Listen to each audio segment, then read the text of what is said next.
So, I decided to make another video. This is about getting sober. You see, I was a drinker. I liked to smoke. At the time, I loved smoking cigarettes. I loved smoking weed. I'm not gonna lie.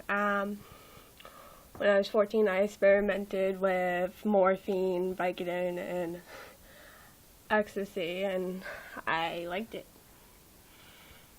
I got a year, I was hooked on it for a year. I stopped because I only told one person about my addiction at the time, which would be my grandmother, my great-grandmother that passed away.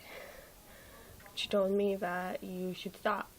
This was before she even, died and everything. I talked to her. She told me that you should stop and, you should realize who you're affecting.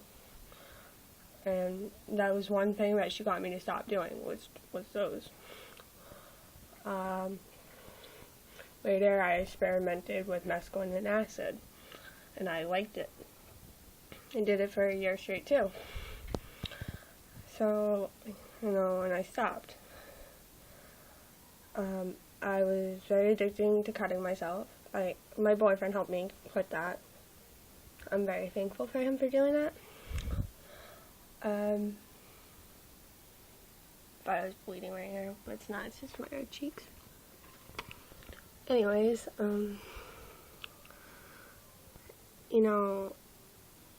I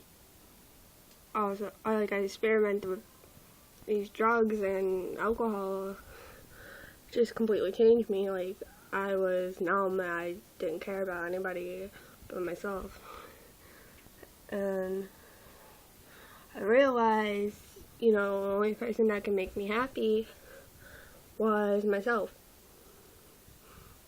But it wasn't enough for me, because dealing with depression, dealing with my anger, dealing with all these emotions I cannot control at one point.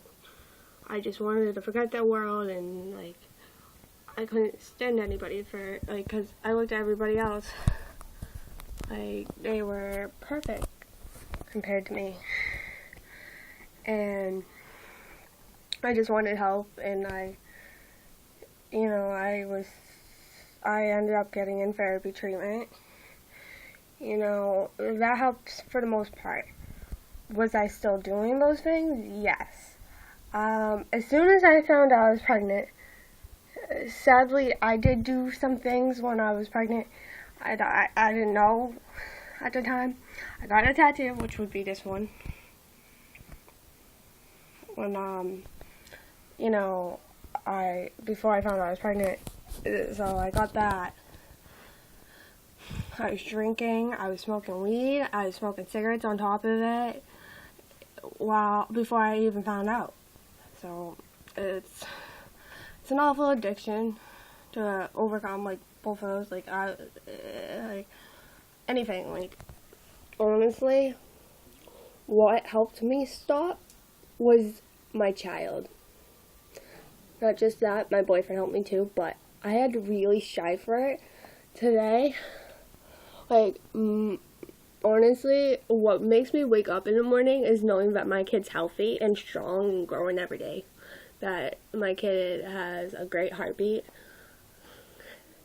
I'm not perfect. I made mistakes along the way. But my child will forever be thankful that I stopped, because it could have affected their health while they were inside me. That's my baby bump. And my mom has a picture of my ultrasound in her room. I'm in her room right now. So,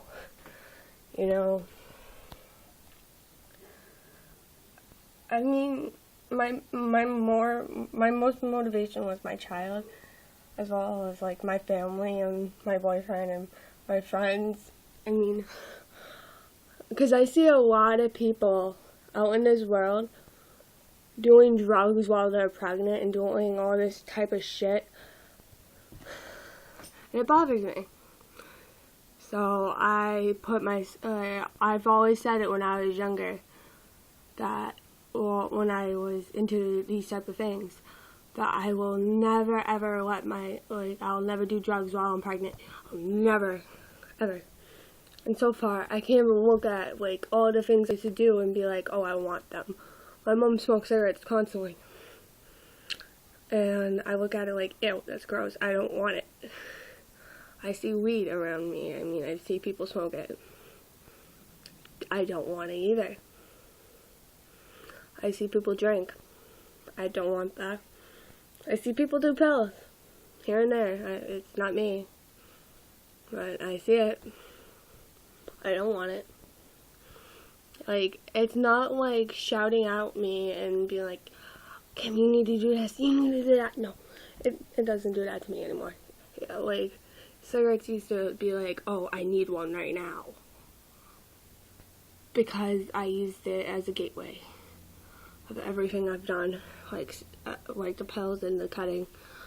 I don't want it anymore, so I don't know how to explain how I got sober and how I turned myself around. I just know I was able to do it. But I hope for all those pregnant people that are doing drugs, I mean, I hope nothing bad happens to your kids. I'm not gonna be mad. I mean, I'm angry with it because I see all these kids that are all screwed up because of drugs and all that stuff, and it affects their life. I'm a coke baby, for instance. I found out my mom did coke with me. But after a while, she stopped. It's the fact of the matter, people's parents start to blame themselves for all their kids' problems. Well, part of it is, but part of it has to do with what's in the genetics. I mean, I turned out just fine afterwards. After finding out I was pregnant, I turned myself around. I mean, I came from a small town, a small island called Cape Cod, and now I'm living off Cape Cod. I'm living further down Massachusetts, and Cape Cod was just, it wasn't a place for me to grow up. It was just not. I mean, a lot of people ask me to visit. I really can't because of how bad it screwed up my life. I mean, I'm not blaming anybody for my problems, but my addiction started there. All of them. But getting off Cape, I mean, I dropped out due to personal reasons, but I made a 360 turn and decided to go back to school, decided to graduate. And it's hard to do, but if I can do it, anyone can. I mean, if I can get sober in a matter of, the flash of a button and go cold turkey, then I'm sure anybody else can, because I did it. I mean, I didn't think I was gonna be able to. I mean, I wanted to continue to smoke cigarettes during my whole pregnancy because I knew I couldn't do anything else. But the smell, it bothered me. It made me throw up, so I couldn't. I tried smoking a couple of times in the early stages of me being pregnant. Yes, I'm not gonna lie, but it just made me throw up. So I was like, you know what? Forget it. Fuck it. Break the cigarette. And I did. And I said, bye-bye. I don't need you anymore. And I don't want it. I for one time, didn't see a point in it. I still want it, but I just won't. But, yeah, this is all I can talk about for now. About my pregnancy, about getting sober. I hope this helps anybody that needs it. I don't know if it will, but I hope it will. Alright, bye.